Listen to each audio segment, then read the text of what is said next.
Hi, good evening, anywhere where the good evening, and good afternoon, anywhere there is a good afternoon.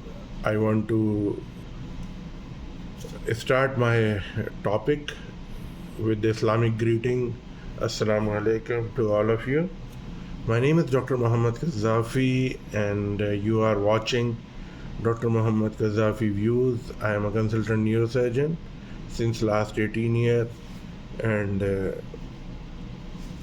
now try to present the series of the English and Urdu vlog series for the neurosurgery. This is English version of the intractable intracranial hypertension, and I am taking the analogy of one patient which I have treated. We have treated a lot of patients like this, but I am taking the analogy to understand and to present these things in front of you. Actually, this intractable intracranial hypertension, one patient presented to me with 18-year-old male pedestrian with no significant past medical history was struck by a car traveling 25 miles per hour, almost 40 kilometers per hour. Upon admission to the trauma bay, he was non-verbal, pupils were 5 millimeter bilaterally and sluggishly reactive, and he withdrew from the pain in all four limbs, and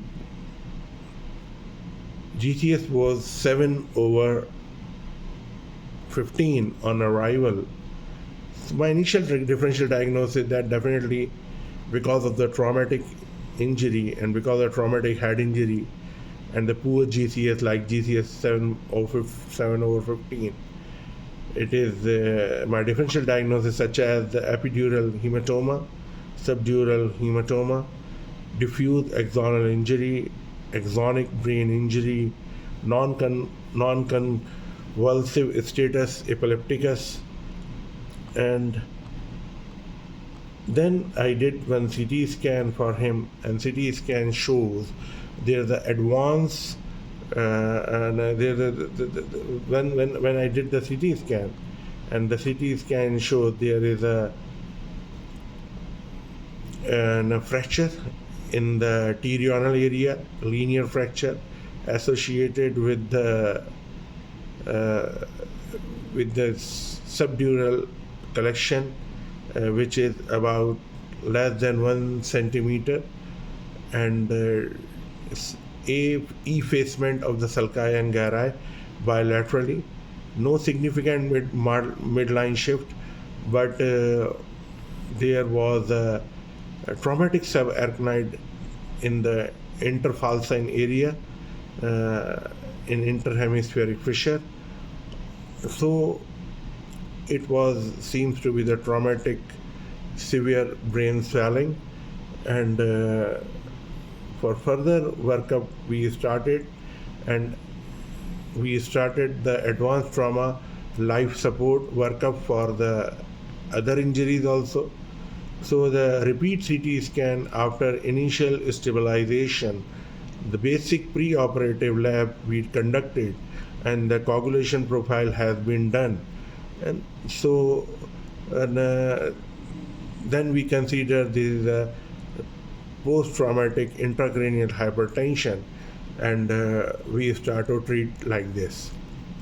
Before going for further, I just wanted to present this lecture, and my topic, my reason to present this lecture, I want to discuss with you pathophysiology also about these kind of patient.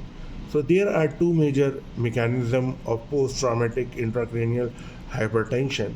One is the cerebral edema, and other one is a disruption of cerebral autoregulation. Cerebral edema has been classified into two subtypes: cytotoxic and vasogenic edema.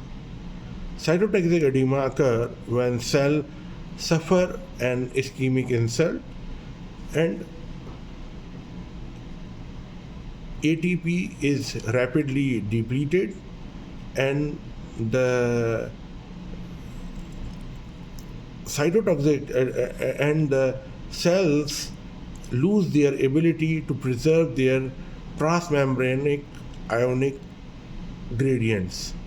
So the sodium accumulate into the cell and resulting in an osmolar gradient that produce swelling and cell death. So this vasogenic cerebral edema results from the disruption of the blood-brain barrier. The protein pass through the blood-brain barrier into the extracellular space and resulting in the accumulation of interstitial fluid. Cerebral autoregulation is the ability of the cerebrovascular system to maintain a constant cerebral blood flow over a physiological range in blood pressure. In patients with traumatic brain injury, vasomotor paralysis can result in the compromise of their cerebral autoregulatory capacity. So, this cerebral blood flow may dramatically increase, resulting in hyperemia,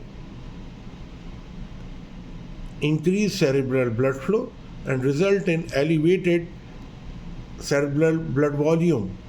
And this consistent with Monroe-Kelly doctrine. As the cerebral blood volume increases and cerebral edema progresses, so the CSF is displaced and followed by venous blood flow or venous blood. If left unchecked, increase intracranial hypertension resulting in herniation and potential death. Here I took my case as an analogy for the traumatic intracranial hypertension and I presented in front of you. This is the pathophysiology of the traumatic intracranial hypertension. But I want to present as an intracranial hypertension like that. The intracranial hypertension is a spectrum of the neurological disorder where cerebrospinal fluid pressure within the skull is elevated and normal CSF pressure varies by age. In general, CSF pressure above 250 mm water in adult and above 200 mm water in children signifies increased intracranial pressure. It may be idiopathic, arise as a result of neurological insult or injury, and the human skull is relatively fixed volume structure of approximately 1400 to 1700 ml. Physiologically, its component consistent of the 80% brain parenchyma, 10% cerebrospinal fluid, and 10% blood. Since the skull is considered an unchangeable volume, any increase in the volume of component within the skull or an addition of pathological element will result in increased pressure within the skull. Pathological structure that can cause increased intracranial pressure may include mass lesion, abscess, and hematoma. Etiology, if we want to explain in front of you like that, the physiological volume of the brain parenchyma is relatively constant, especially in adult. However, it may be adjustable by mass lesion or in the setting of cerebral edema.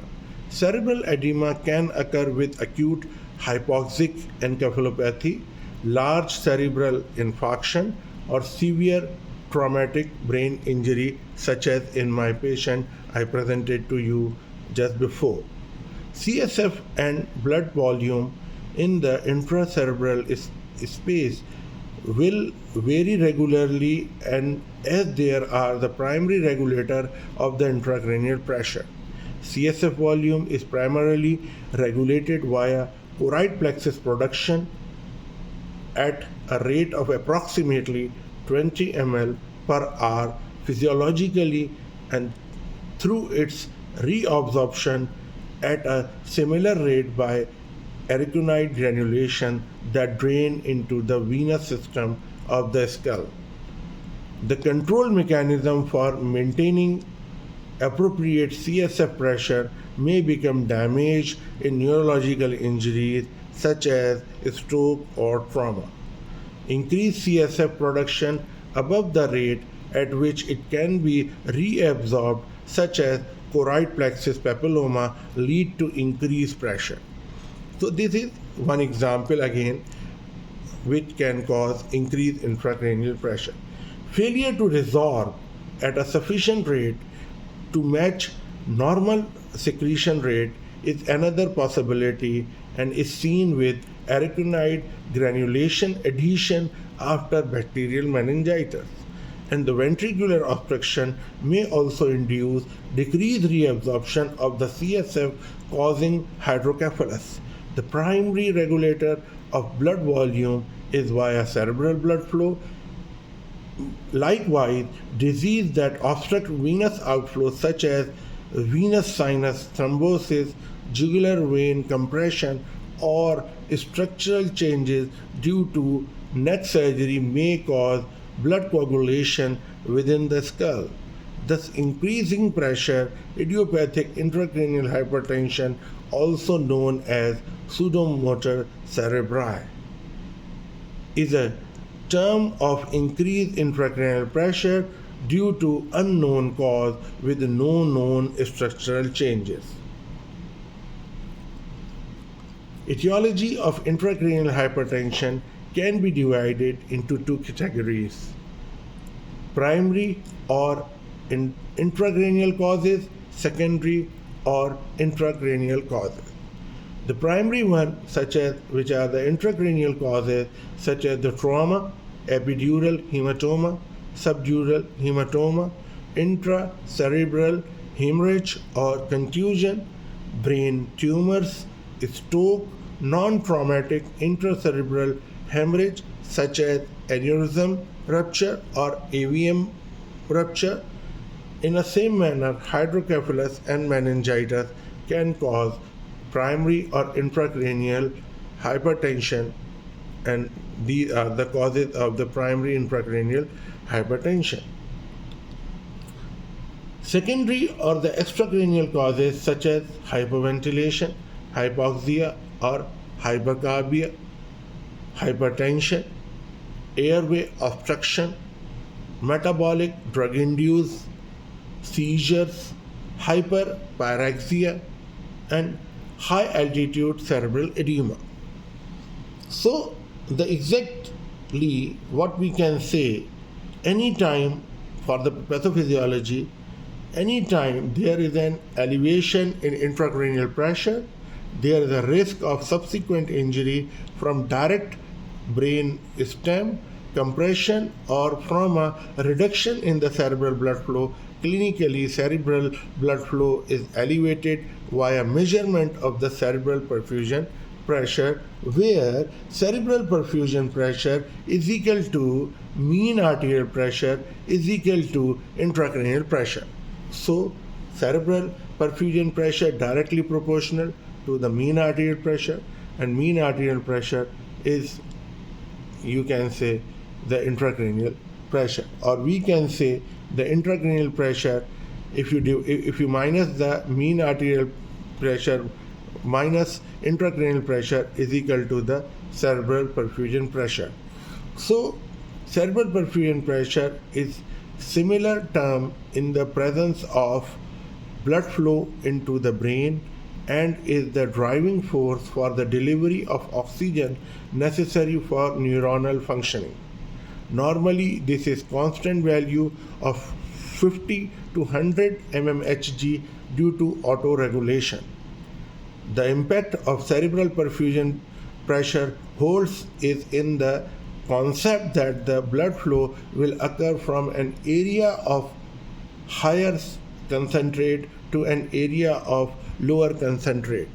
When intracerebral pressure become elevated, cerebral perfusion pressure decrease and net driving force of blood flow to the brain become decreased. So, the physiological autoregulatory response to a decrease in cerebral perfusion pressure is to increase mean arterial pressure and systematically and to vasodilation cerebral blood vessels, and these results in increased cerebral blood volume and that further increase intracranial pressure.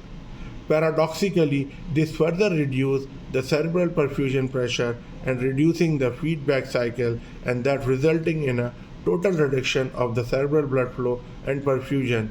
The result of this feedback in the cerebral ischemia and the brain infarction with neuronal death, and in case where the intracranial hypertension is a result of the hemorrhage, increased blood pressure will worsen intracranial bleeding and thus worsening intracranial hypertension, and which may cause the death of the patient. So this was the idea to explain you how important to control the intracranial pressure. As I mentioned before, in my case, it was just an analogy to drive you people attention towards the intracranial pressure. And that's why now my patient with a traumatic cause and intracranial pressure not because of lot of bleeding, but because it was 1 centimeter thin film or less than 1 centimeter thin film, but it causes significant intracranial pressure, which we have to treat. And how we can treat, we are here to discuss, and we are here to talk about that. So the symptom of elevated intracranial pressure are primarily derived from neurological irritation, compression, or displacement, and papilledema. Non-specific headaches are recorded in almost all cases and are likely mediated via the pain fibers of the trigeminal nerve in the dura and blood vessels of the brain. Pain is generally diffuse and worse in the morning with exacerbation by the Valsalva maneuver. Nausea and vomiting are common presentation of the elevated intracranial pressure. As I mentioned, pain is generally diffuse and worse in the morning with exacerbation of the Valsalva maneuver. Patient can present with double vision, most frequently with horizontal diplopia associated with the sixth cranial nerve palsy from compression, and transit visual abnormality occur frequently, often described as gradual dimming of vision in one or both of the eyes. Visual abnormality worsen with changes in posture.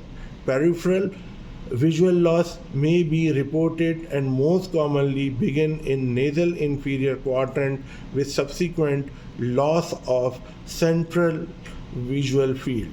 Alteration in visual acuity with blurring or deterioration may occur.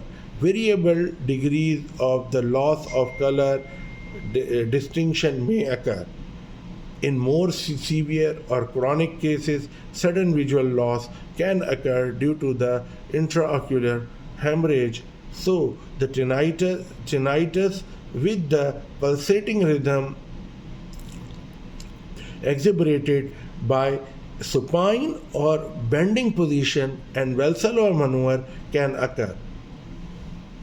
In same way, radicular pain, numbness, paresthesia are possible and most commonly associated with localized compression or possible herniation of the brain. Neurological findings are indication of severe disease. The anatomical location where the herniation is most likely to occur include the subfalcine, central transtentorial, uncal transtentorial, cerebellar or we can say tonsillar through the foramen magnum, and the transcalvarial roots are the common place where the herniation can possible. So you have to notice that the anatomical location where the herniation is most likely to occur include, you have to understand, subfalcine means under the falc, central Transtentorial means through the tentorium. Uncal transtentorial means uncal herniation. Uncus is a part of the brain and it is situated medially, and it can herniate, and if it is herniating we can say the uncal transtentorial herniation or the cerebellar tonsillar herniation from the foramen magnum. And transcalvarial roots also is mentioned in this list. These type of changes may lead to decreased consciousness or responsiveness. Focal neurological constellations depend on which region of the brain has been herniated.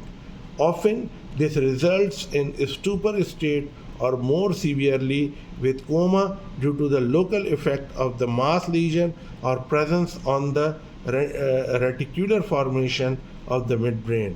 It may further lead to respiratory compromise. Physical exam finding can vary widely depend on etiology. A change in mental status or the comatose patient should be promptly elevated. A complete neurological assessment is essential whenever intracranial hypertension is suspected. Cranial nerve assessment is particularly important for identifying the lesion. Sixth cranial nerve palsy is most common, and blunting of the pupillary reflex with fixed dilatation of one pupil is also highly associated with herniation syndrome. Spontaneous periorbital bruising may be present as well. A classic triad of bradycardia, respiratory depression, and hypertension is known as the Cushing triad and is highly indicated of the intracranial hypertension.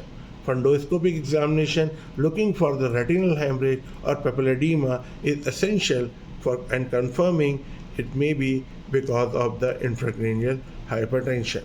Alteration in the respiratory drive and effort may lead to failure of the respiration and oxygenation.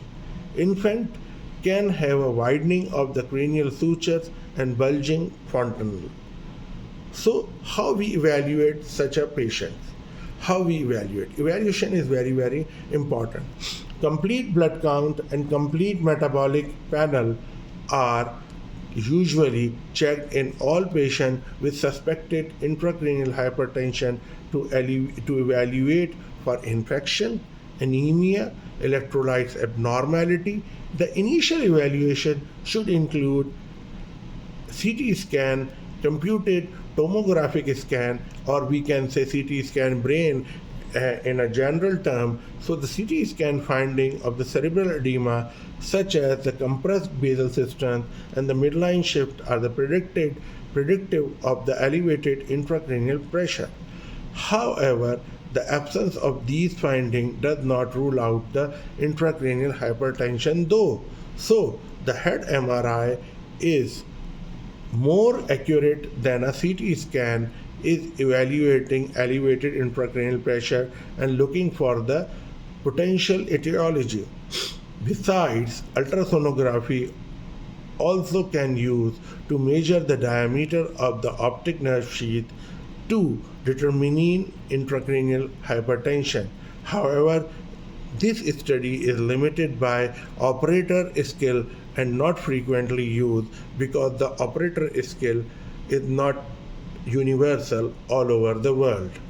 A lumbar puncture may sometimes be needed for diagnosis. However, it should be delayed until neuroimaging, especially in those with suspicion of impending herniation. When LP is performed, in addition to measuring opening pressure of CSF, so should also be tested for infection and other potential etiology. Invasive measurement of intracranial pressure is definitive for diagnosis and improve the provider ability to maintain adequate cerebral perfusion pressure.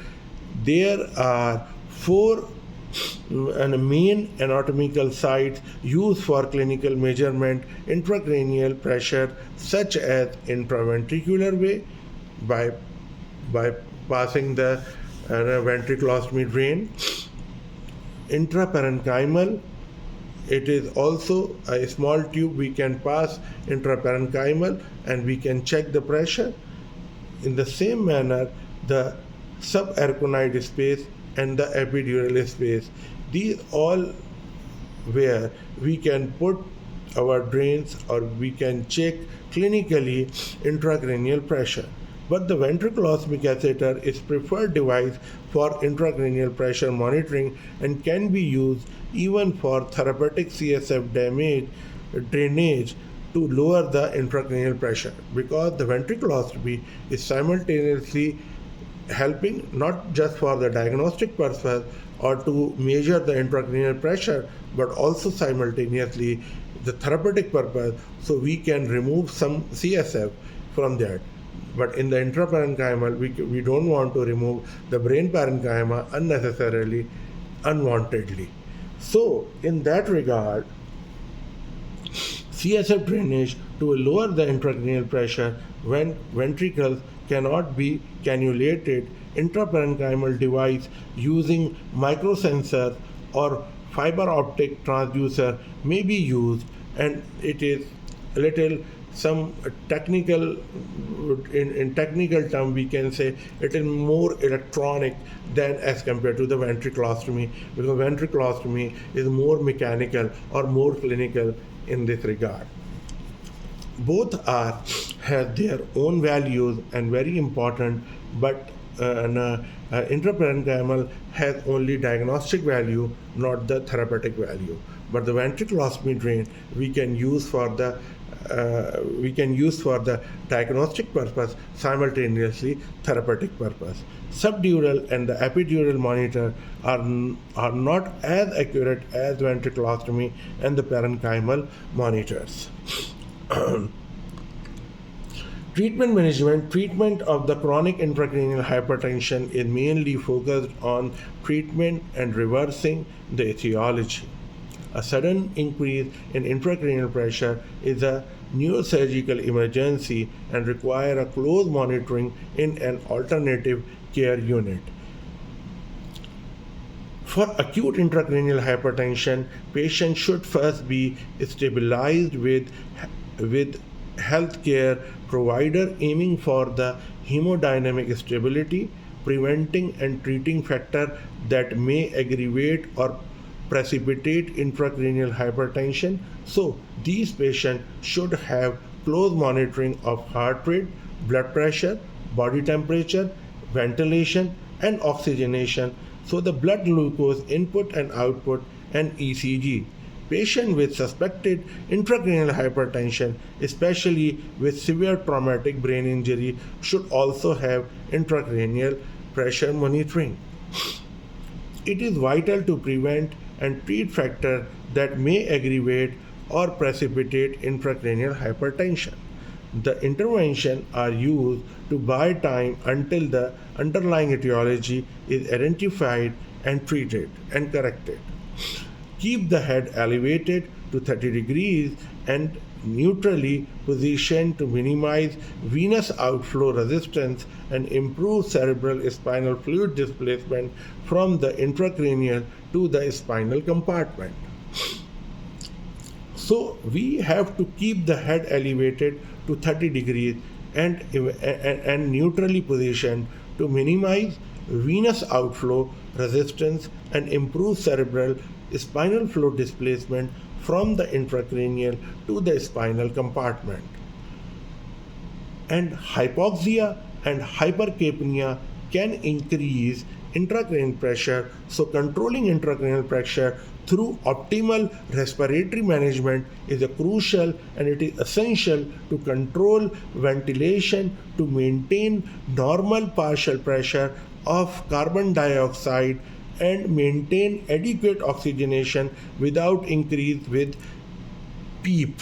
PEEP is a PPEE PEEP. This is a term we are using during the mechanical ventilation. It is giving some extra support for the to inflate the lungs, and we can raise by 5 pressure, by 10 pressure. 5 to 10 pressure is usually considered okay, but the intensivist can tell you more in detail. Agitation and pain can increase blood pressure and intracranial pressure. Adequate sedation and analgesia is an important adjunctive treatment. Since most sedative medication can have effective on blood pressure, medication with a minimal hypotensive effect should be performed. Hypovolemia can precipitate the hypotension side effects and should be treated before administering sedative agents. Shorter acting agents have the advantage of allowing brief interruption of sedation to evaluate neurological status. Fever can increase brain metabolic rate and is a potent vasodilator, which in turn increase the cerebral blood flow and lead to an increased intracranial pressure. So fever should be controlled with antipyretic agents and cooling blankets, and infection should be checked and treated accordingly. So infection sometimes the cause of the fever in some patients. Elevated blood pressure is commonly seen in patients with the intracranial hypertension, especially when due to traumatic brain injury, the patient with the untreated intracranial mass lesion, cerebral perfusion is maintained by the higher blood pressure, and systemic hypertension should not be treated. So the absence of an intracranial mass lesion presents a more individualized controversial decision when treating systemic hypertension. When antihypertensive drugs are used, the preferred treatment include beta blockers like labetalol and esmolol, or calcium channel blocker, because they reduce the blood pressure without affecting intracranial pressure. Agent with short half-life should be preferred, and avoid vasodilators like sodium nitroprusside, nitroglycerin, and nifedipine. Seizures can contribute to and complicate elevated intracranial pressure and should be prevented by prophylactic medication, especially in severe traumatic brain injury. For patients with sustained intracranial hypertension, additional measures are needed to control the intracranial pressure, such as emergent surgical management should be considered when there is a sudden intracranial hypertension or refractory to medical management. When they are refractory to medical management, then definitely you have no choice other than the surgical management should be considered immediately without wasting a time. Non-depolarizing muscle relaxant along with the sedative may be used to treat the intracranial hypertension caused by the posturing, coughing, or agitation. When neuromuscular blockage is used, EEG should be monitored to rule out convulsive state. Convulsive state. It may be convulsive because the EEG should be monitored in that manner. Hyperosmolar therapy is used for severe acute intracranial hypertension. Mannitol is commonly used as a hyperosmolar agent and is usually given as a bolus of 0.5 to 1 gram per kilogram body weight, and serum osmolarity should be kept less than 320 milliosmol to avoid side effects of the therapy like renal failures or hypokalemia or hypoosmolality or OL. Hypertonic saline can also create an osmotic shift from the interstitial space of the brain parenchyma into the intravascular component in the presence of the intact blood-brain barrier. Hypertonic saline has an advantage over the mannitol for hypovolemic and hypotensive patients. The adverse effects of hypertonic saline administration include hematological and electrolyte abnormalities. Hyponatremia should be excluded before administering the hypertonic saline to reduce the risk of central routine myelinolysis. To avoid the minor lysis, hyponatremia should be controlled immediately but should not be rapidly, because sometimes hypertonic saline can cause the pontine myelolysis, and central pontine myelolysis may cause significant other problems. Hyperventilation can be used for rapid reduction in intracranial pressure if there is a clinical sign of herniation or with severe intracranial hypertension. Hyperventilation decreases partial pressure of the carbon dioxide, which causes vasoconstriction of the cerebral arteries and resulting in reduced cerebral blood flow and reduced intracranial pressure.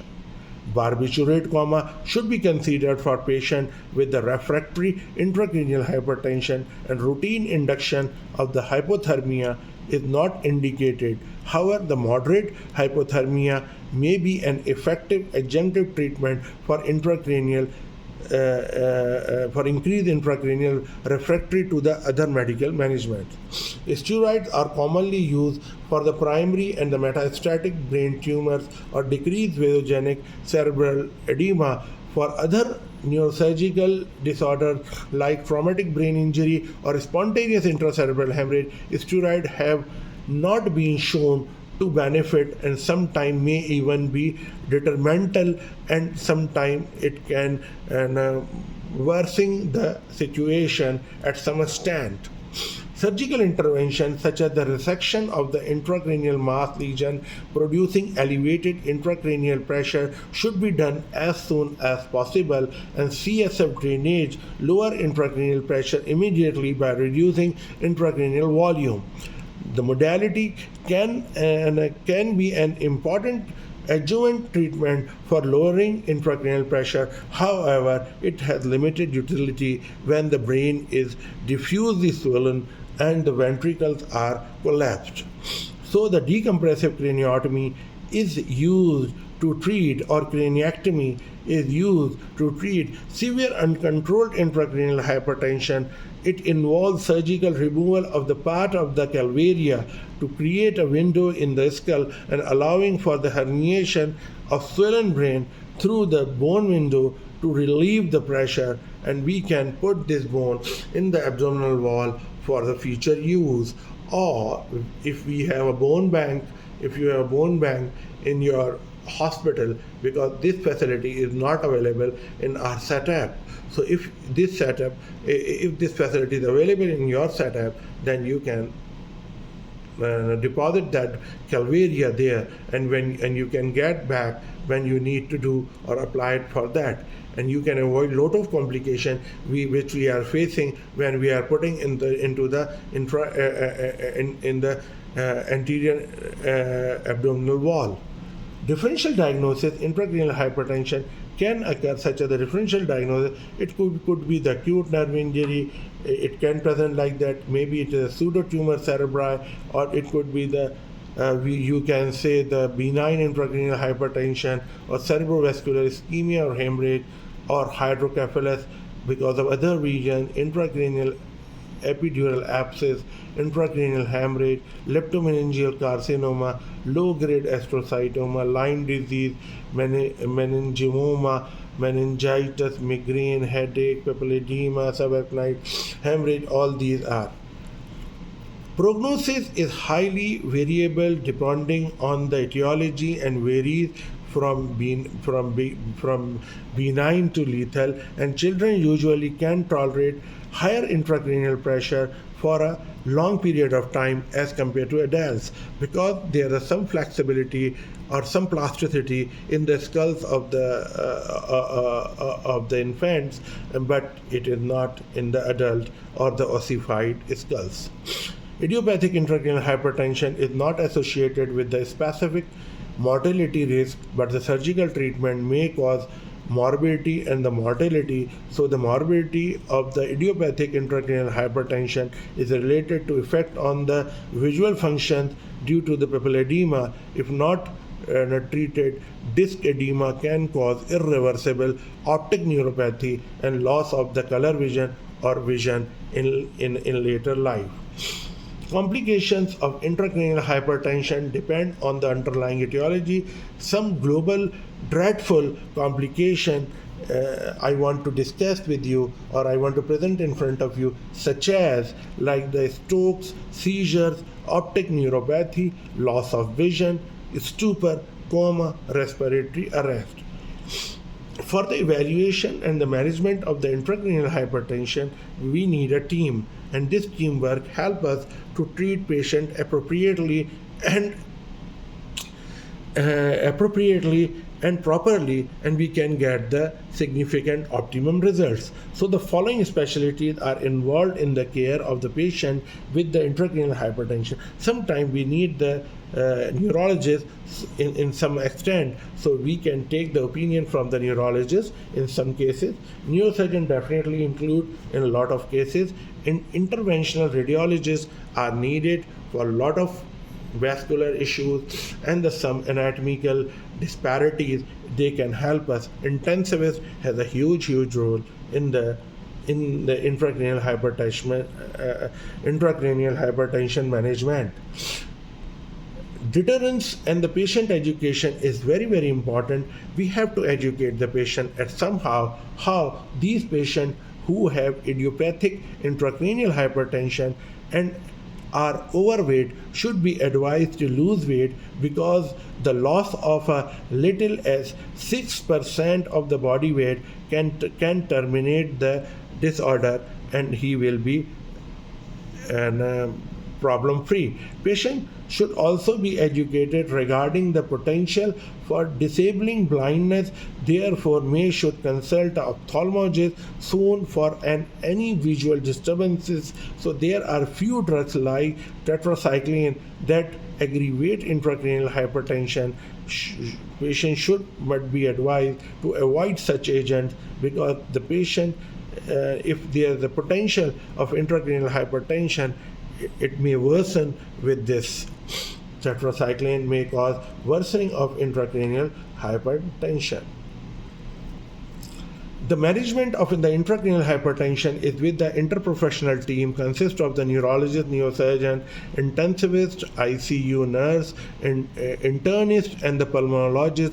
The treatment of the chronic intracranial hypertension is mainly focused on the treatment and the reversing the etiology.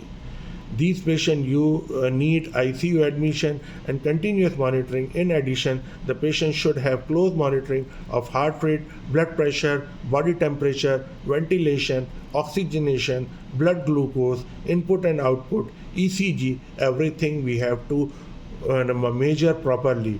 Patient with suspected intracranial hypertension, especially with severe traumatic brain injury, should also have intracranial pressure monitoring. In patients in whom the intracranial pressure is short-lived and treat promptly, the prognosis is good, but in those patients with delay in treatment or malignant cause, the prognosis is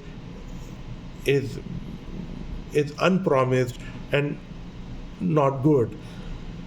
Even those who survive may develop permanent neurological deficit, so we can avoid this. I want to put a little light over my patient, which I left with the history and some pathophysiology.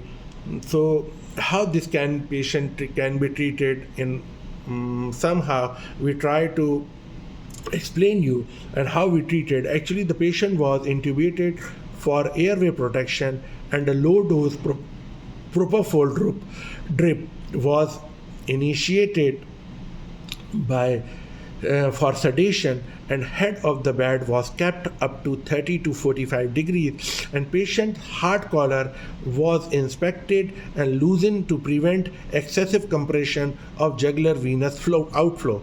The right-sided intraventricular drain was placed, and initial intracranial pressure was measured and kept at 30 mm water. The drain was left open to flow at 15 centimeter of water, and we can say above the level of the tragus.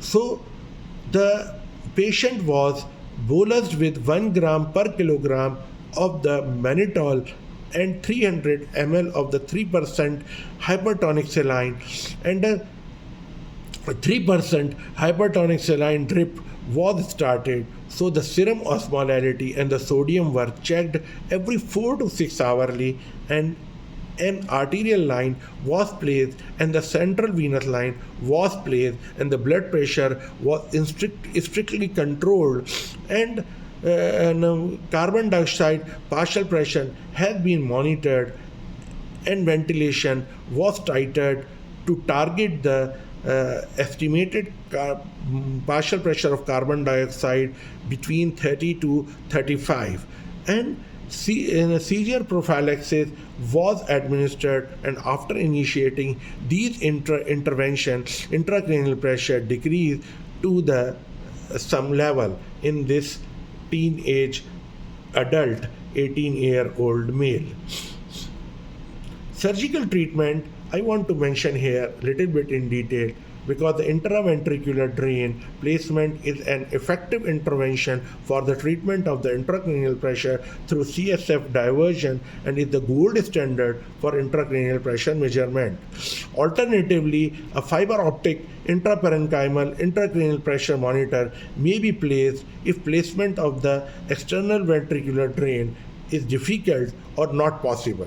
Monitor intracranial pressure with either an EVD or an intraparenchymal monitor recommended for patients who are a GCS of 8 or less than with or less with intraparenchymal monitor recommended and must be. And if the who are the GCS 8 or less with a positive head CT scan, likewise my patient has a positive head CT scan, such as he has a finding of the less than 1 centimeter diameter, 1 centimeter thickness of the subdural collection over the left side of the whole cortical area, and which is causing significant pressure over the brain, but not causing significant midline shift. In the meantime, the Cocker's point is the classic site for the entry of the frontal EVD and is the 10 to 11 centimeter posterior from the nasion as measured along the surface of the skull, and 2.5 to 3 centimeter lateral to the midline at the midpupillary line. Alternatively, Cocker's point can be identified at 1 centimeter anterior to the coronal suture, can be palpated under the skin along the midpupillary line, and it is recommended to remain in front of the coronal suture to avoid injuring the motor strips, which is very, very important and eloquent area. In the same manner, it is recommended to remain in front of the coronal suture to avoid injury to the motor strip. The patient head of the bed is positioned up, or the patient is placed in a reverse lumbar position if there is a suspicion of existing spinal injury. The head is generously shaved, and Cocker's point is marked, and the skin is prepped and draped in the usual manner, and leaving enough room to tunnel the EVD catheter.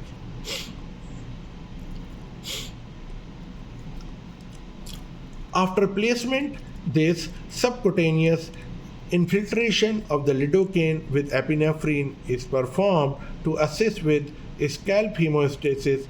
A small linear incision centered on a Cocker's point is centered. A hand twist drill is used to make a burr hole, and a trocar or a spinal needle is used to sharply puncture the underlying dura, and the EVD catheter is passed with the stellate in the place to 6 centimeter from the outer table of the skull, and the EVD is passed perpendicular to the surface of the skull, aimed toward the ipsilateral medial canthus in the coronal plane and towards the external auditory meatus in the sagittal plane. So the stellate is removed and the CSF flow is confirmed, and once the CSF flow is confirmed, the catheter is tunneled laterally under the skin and the incision is closed and unabsorbable sutures, and the EVD is secured to the scalp with the structure and with the suture, and the EVD is then connected to the drainage collection and pressure transduction system, and appropriate intracranial pressure waveform and opening pressure can be noted and measured properly. Some complication we can avoid here: maintain strict sterility during the placement of the EVD, and this help prevent infection past procedure, and we recommend never passing an EVD catheter more than 7 cm from the outer hole of the skull. Measure the distance between the outer table of the skull and the ventricle on a coronal scan can help determine the distance where the CSF flow should be encountered. If CSF is not obtained after the 3 passage of the catheter, one may consider an alternative means of monitoring intracranial pressure, such as the interparenchymal transducer or the other thing. Unnecessary multiple attempt can damage the brain tissue. CSF diversion should be used with caution in patients with a mass lesion, and the CSF drainage can increase the size of intraaxial hematoma. If intracranial hypertension is refractory to the maximum medical management, CSF diversion is very, very important. Hyperosmolar agent and the sedation used judiciously, not unjudiciously. Considering surgical decompression, as I mentioned before, we did not do in our case, but it can be considered if needed. I hope I tried to explain in detail such an important topic. I hope you will like it, you will subscribe it, and you will share my videos with the other doctors or the health providing agents. And I need your support as much as possible you can provide me. Thank you so much.